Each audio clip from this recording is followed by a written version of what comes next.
I am indeed with Robert Smith, the General Secretary of the Boxing Board of Control, that are running this event here. First of all, Robert, great to see you here. As Adam just set up, what was the process that happened earlier on in the week that had Daniel Dubois withdraw from the next fight that's about to take place? Yeah, quite simple. He didn't feel very well. They went to go and see Dr. Scott, our Chief Medical Officer. The doctor failed him, so he wasn't fit to compete. He's all sweaty. He obviously has an infection of some sort. There's a few more tests to be done, but he wasn't fit to box. Because you can find boxers with stitches in their head that they won't tell you about. They know, but they'll try and still fight. But obviously you've erred on the side of caution here. Presumably had a temperature, he needed to take medicine, and your prerequisite is the safety of the fighters. Yeah.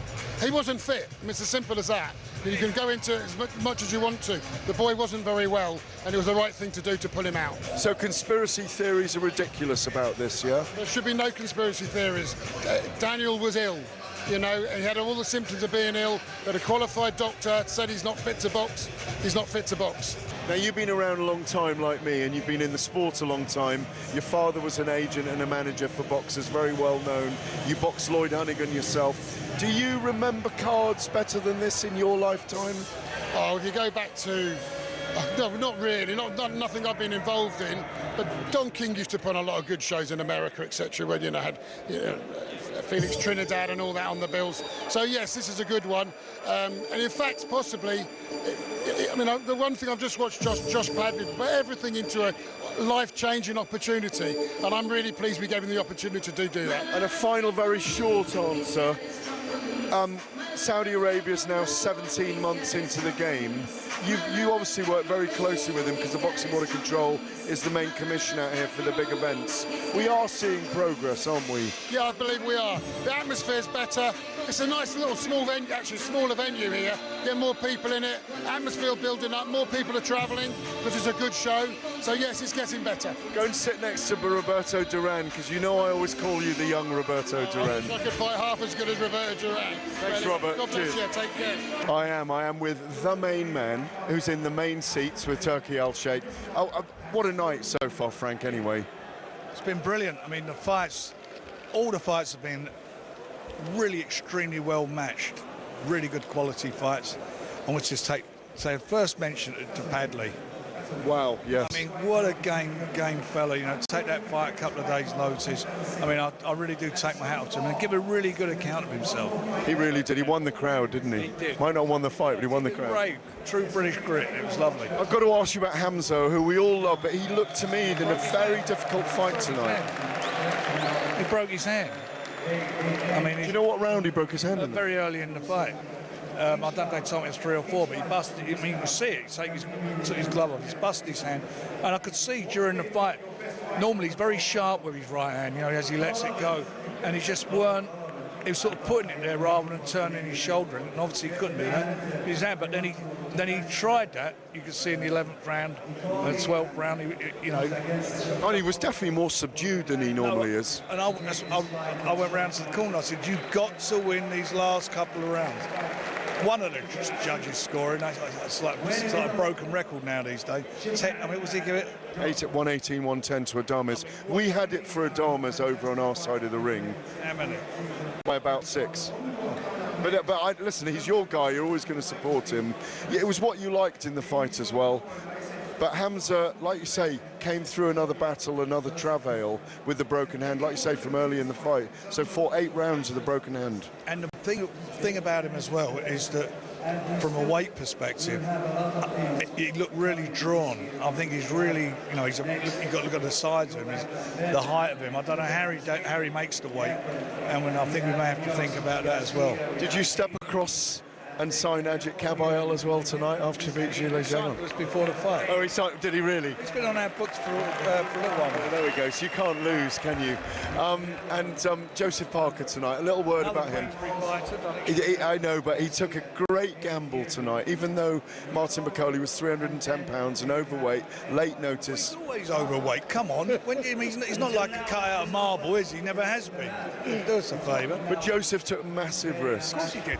He didn't train for him, and for both fighters. When that happens, it's a last-minute fight, especially at this level. It's a risk for both fighters, always is.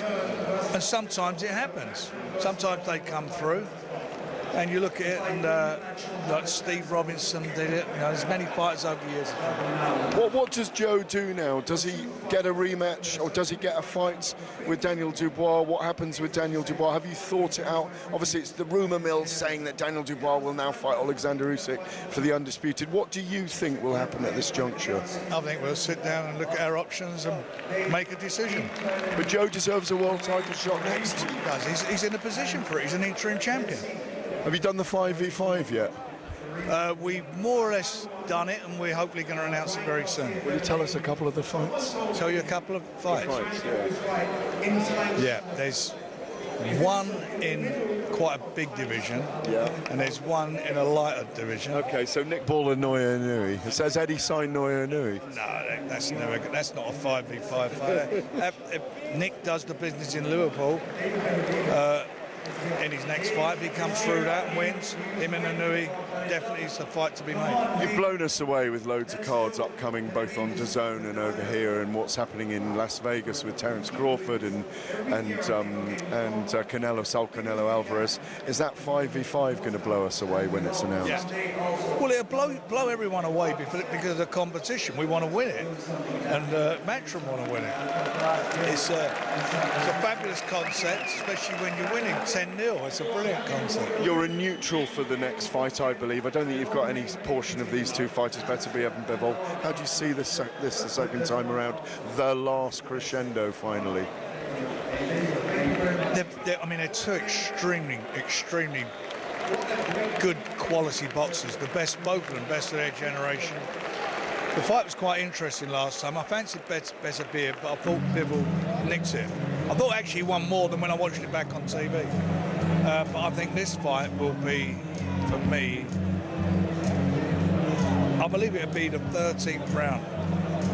After the 12 rounds, I think Beterbiev knows what he's got to do, and I think he can do it. Having said that, Bivol's an extremely good fighter. I'm going to move away because it's Sweet Caroline time and Turkey's on his way over anyway, so enjoy the fight. I am with the Lunatic himself. He looks so handsome and well decked out tonight. How are you, Teo? Oh man, I'm doing great over here. I mean, the last crescendo and the takeover. What more can we do? Well, you can do, what more you can do is this talk about you fighting at Alcatraz. I would not miss that one. Are there really talks for that? Yes, there are talks of that. That is confirmed. Now, the date and time of it, that is to be disclosed very soon. But I look forward to my return very shortly after. So. Are you staying in the division? I mean, you're so brilliant. The last time I really covered a fight in detail was you fighting Josh Taylor. I think it was one of your greatest performances. Map out this year for us. Well, we're looking at an active year. I would say 2 fights this year, and then probably going into the new year, 2026, with 3 fights. On AM, on DAB, via the talkSPORT app, and on your smart speaker. talkSPORT.